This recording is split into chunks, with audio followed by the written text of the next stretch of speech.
One afternoon, a sharply dressed woman walked into the courtroom with a confidence that stood out immediately. She carried herself like someone who had already decided how the case would end. Her posture was straight, her chin slightly raised, and her expression carried a faint, controlled smile. At the opposite table sat a middle-aged man, quieter, less composed. He avoided eye contact, keeping his hands folded tightly in front of him as if trying to stay unnoticed.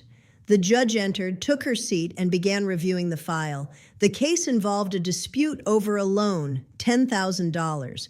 The woman claimed she had lent the money to the man to help him cover emergency medical expenses.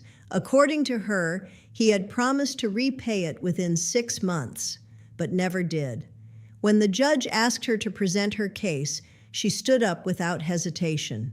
"I helped him when no one else would," she said, "and now he refuses to pay me back." Her voice was controlled, persuasive.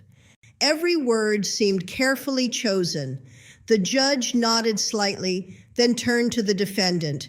"Is that accurate?" The man shook his head slowly. "No," he said, "that's not what happened."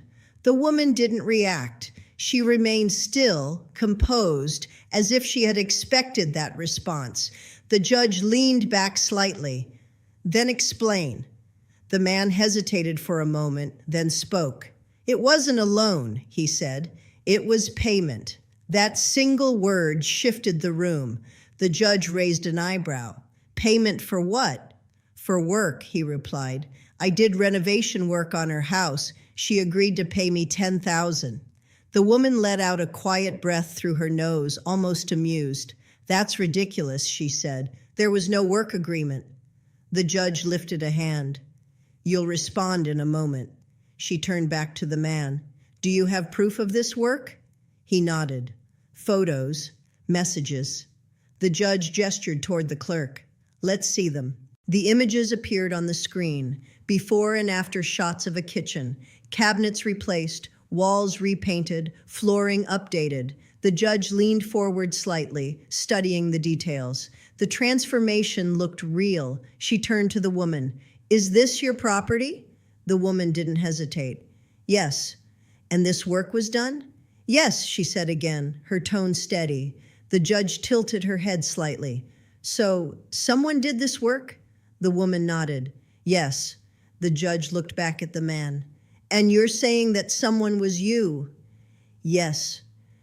The judge sat back again, her expression neutral. Then she asked the question that began to unravel everything. "Do you have any agreement, written or otherwise, that shows this was paid work?" The man hesitated. "Messages," he said. "We discussed payment." The judge nodded. "Let's see those."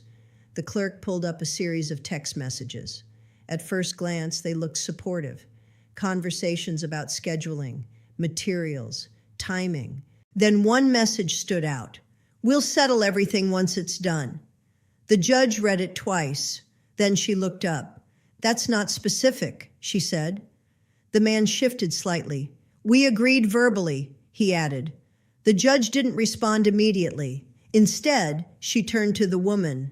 "You claim this was a loan," she said. "Do you have proof of that?" The woman smiled faintly, as if she had been waiting for that moment. "Yes," she said. She stepped forward and handed over a document. The judge examined it. It was a written agreement, printed, signed. The terms were clear. Loan amount, $10,000. Repayment period, 6 months. The judge looked up slowly. "This appears to be a formal loan agreement." The man's face changed immediately. "That's not real," he said. The woman didn't react. The judge studied the document again. "Your signature is here," she said, pointing to the bottom. The man stepped closer, looking at it. "That's not my signature," he said. The judge raised an eyebrow slightly. "You're saying it's forged?" "Yes." The courtroom grew quieter. The woman remained calm. "He signed it," she said. "We both did."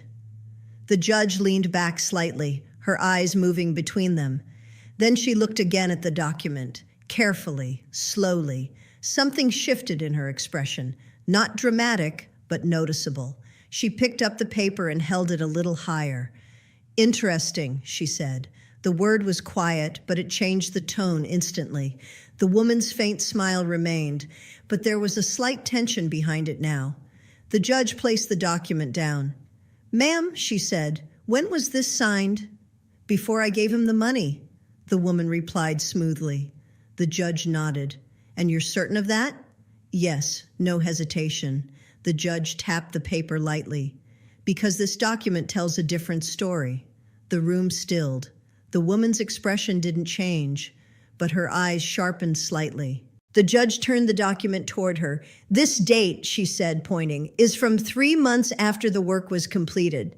The silence that followed was immediate and absolute. The man looked up, confused for a second. Then slowly, realization began to set in. The woman didn't speak. For the first time since the case began, she didn't have an immediate response. The judge leaned forward slightly. "You presented this as a pre-existing loan agreement," she said calmly. "But the date indicates it was created later." The woman's composure tightened. "It must be a mistake," she said. The judge didn't react. "Mistakes happen," she replied. "But they don't usually involve signed legal documents with incorrect timelines." The woman's confidence didn't disappear, but it cracked, just slightly. The judge's voice remained steady. "So now I have a document that contradicts your own statement." The woman stayed silent. And in that silence, the entire strategy she walked in with, carefully constructed, confidently presented, began to collapse in less than a minute. The silence didn't break right away. The judge let it sit there, stretching just long enough to make the contradiction impossible to ignore. The document remained on the desk, now less like proof and more like a problem. The woman straightened slightly, as if trying to regain control of the situation. "It could have been finalized later," she said, "but the agreement existed before." Her tone was still measured, but the confidence behind it had shifted. It wasn't leading anymore, it was reacting. The judge didn't interrupt. Instead, she picked up the document again and looked more closely. "Finalized later," she repeated. "So this wasn't signed before the money was given?" The woman hesitated. "Not formally," she said. That one word, formally, hung in the air. The judge nodded slowly. "So what you presented to this court as a pre-existing agreement was actually created after the fact." The woman didn't respond, because there was no clean way to correct that without making it worse. The judge turned her attention to the signature. "Let's address this," she said. "He claims this is not his signature." The man nodded quickly. "It's not." The judge looked at the woman. "Do you have any proof that he signed this in your presence?" "Yes," she said immediately. "I watched him sign it." The answer came too fast. The judge noticed. "You watched him sign it?" she repeated. "When?" Another pause. The woman's eyes flicked briefly downward, just for a second. "A few months ago," she said. The judge didn't look away. "Which would place it after the work was completed?" The woman pressed her lips together. "Yes." The judge leaned back. "So at that point, according to your version, he already owed you money?" "Yes." "And instead of pursuing repayment, you created a document and had him sign it?" "It was to formalize the agreement," she said. The judge tilted her head slightly. "Formalize or redefine?" The question landed cleanly. The man looked between them, his confusion now turning into something clearer, understanding. "Your Honor," he said, stepping forward slightly, "I never signed that." The judge raised her hand gently. "I'm not finished." She looked back at the woman. "You're asking this court to believe that after a verbal loan agreement, after non-payment, you decided to draft a written contract months later and have him sign it?" "Yes," the woman said. The judge's expression remained neutral. "And you didn't think to include any reference to prior payments, missed deadlines, or existing obligations?" The woman hesitated again. It was implied, she said. The judge gave a small nod. Implied contracts don't hold up well when the written document contradicts the timeline. The room was completely still now, because what had seemed like her strongest piece of evidence had become her weakest point. The judge placed the document down again, this time more decisively. "Let's step away from this for a moment," she said. She turned to the defendant. "You claim this was payment for work. You provided photos. Do you have any communication that directly references payment?" The man nodded quickly. "Yes. Show me." More messages appeared on the screen. This time the wording was clearer. "Once you finish the kitchen, I'll send the full amount." Another message. "Make sure everything is done properly. I'll pay the 10 when it's complete." The judge read them carefully. Then she looked at the woman. "Did you send these messages?" The woman didn't answer immediately. Her earlier rhythm, quick responses, controlled tone was gone now. "Yes," she said. The judge nodded once. "So, in your own words, you agreed to pay him $10,000 for completed work." The woman tried to adjust. "That was before he asked for money," she said. "Then it became a loan." The judge didn't react right away. She simply looked at her, long enough for the inconsistency to become obvious without being pointed out. "Before he asked for money," the judge repeated, "or after the work was done." The woman didn't answer because the timeline no longer worked. The judge leaned forward slightly. "This is what happens when you try to reshape an agreement after the fact," she said calmly. "Details stop aligning." The man remained still, but there was a shift in him now. Not confidence, but relief. The pressure had moved. The judge continued. "You had a straightforward transaction," she said. "Work in exchange for payment." She tapped lightly on the desk. "But instead of honoring that, you attempted to reframe it as a loan, supported by a document that doesn't match your own timeline." The woman's composure was gone now. Not dramatically, but enough that it couldn't be hidden. "It's not like that," she said. But the certainty was no longer there. The judge's tone didn't change. "Then explain it in a way that makes sense." The woman opened her mouth and stopped, because for the first time since she walked into the courtroom, there wasn't a version of the story that held together under scrutiny. The judge leaned back again, her decision already forming, not from emotion, not from assumption, but from the collapse of a strategy that had relied on precision and failed under pressure almost immediately. The courtroom remained still, but the direction of the case was no longer unclear. The judge looked down at the documents one last time, then set them aside with deliberate finality. "We're done with the confusion," she said. Her tone was calm, but there was no room left for interpretation. She turned directly to the woman. "You walked in here with a position," she continued, "a very confident one." The woman said nothing. "You presented a written agreement that you claimed supported your case, but that document contradicted your own timeline within seconds of being examined."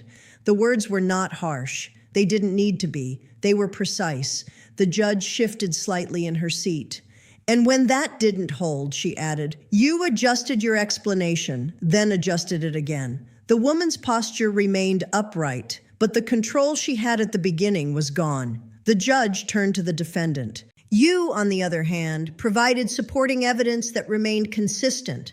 Photos, messages, a clear sequence of events."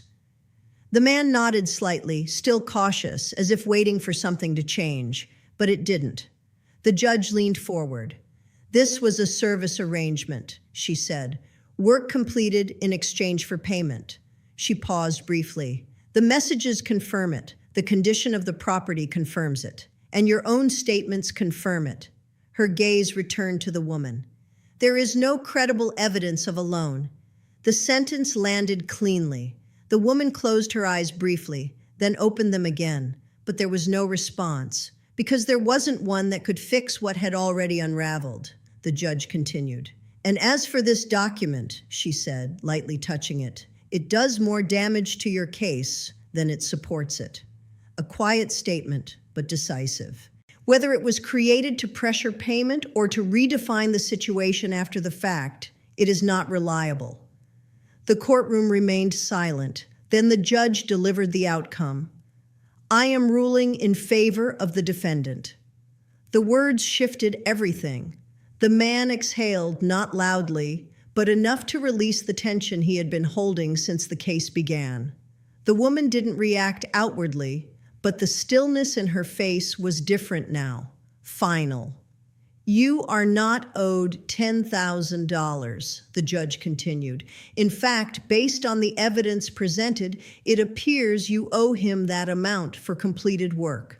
The reversal was complete. The woman's eyes moved slightly, just enough to show that the impact had landed. The judge wasn't finished. If the defendant chooses to pursue that claim, he may do so in a separate action, she added. The man looked up, slightly surprised. The judge held his gaze briefly. But that is not what is before me today. She then returned to the central issue. This case, she said, was decided very quickly, not because it was simple, but because the truth revealed itself early. Her eyes moved back to the woman. When you try to outsmart the process, she said, you create more opportunities to be questioned. A pause. And when your answers don't align, the entire structure collapses. The woman said nothing. There was nothing left to say. The judge gathered her papers. This matter is dismissed. The gavel came down. Short, controlled, final. The man stepped back slightly from the table, his shoulders lowering as the outcome settled in. The woman remained where she was for a moment longer. Then, without looking at him, she gathered her documents, slower now, more deliberate, and turned toward the exit. Her earlier confidence hadn't disappeared completely, but it had been replaced by something quieter, something more grounded in reality than strategy. The man watched her leave, then turned and walked in the opposite direction. And just like that, a case that entered the courtroom with control, planning, and certainty ended in less than a minute once the facts refused to cooperate. The courtroom began to reset almost immediately. Papers shifted. The clerk prepared the next file. The quiet rhythm of procedure returned as if nothing unusual had just happened. But near the exit, the woman slowed. Not enough to draw attention, just enough to hesitate. She adjusted the documents in her hand, then stopped completely for a brief moment, standing just outside the main aisle. Behind her, the man stepped out as well, though more steadily this time. The tension he carried earlier had been replaced with something quieter, relief, but also a kind of disbelief at how quickly everything had turned. They ended up in the same space again. No judge, no structure, just the result between them. The woman spoke first. You think you won, she said. Her tone wasn't sharp. It wasn't calm either. It sat somewhere unsettled, like she was still trying to hold on to the version of events she had walked in with. The man didn't react immediately. I didn't think I was going to lose for something I didn't do, he replied. She gave a small shake of her head. You twisted it, she said. You made it look like something else. He looked at her directly now. I didn't have to twist anything, he said. It was already there. That landed, because deep down, she knew what he meant. Her grip on the papers tightened slightly. That document was real, she said. He didn't argue. It was created later, he replied. You heard what she said. The woman didn't respond right away. For the first time, there was no quick answer waiting behind her expression, because every version she had relied on inside the courtroom had already been tested and failed. You could have just finished the work properly, she said finally. The man exhaled. I did, he said. That's why we're here. Another pause. People passed by them in the hallway, but neither moved. The woman looked away for a moment, then back again. I wasn't going to pay that much, she said. The honesty in that statement came out differently than expected. No strategy, no structure, just plain. The man nodded slowly. I figured, he he said. And just like that, the entire case, hours of tension, arguments, evidence, collapsed into a single, simple truth that hadn't been spoken clearly until now. It was never really about confusion. It was about avoiding payment. The woman looked down at the papers in her hand. They said I could file again, she said almost quietly. The man didn't react to that. You can try, he said, but it's the same facts. She knew that. That's why her voice didn't carry the same certainty anymore.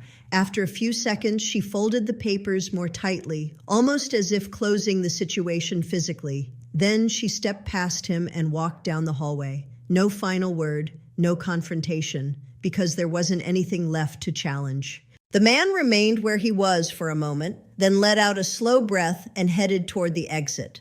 Outside, the air felt different, not lighter, just clearer. Inside the courtroom, the judge had already moved on. Another case, another set of claims, another version of truth waiting to be tested. But what happened in that room didn't stay there. It followed both of them out, because the case hadn't ended when the gavel came down. It ended the moment the strategy failed, and reality stepped in without needing more than a minute to expose it.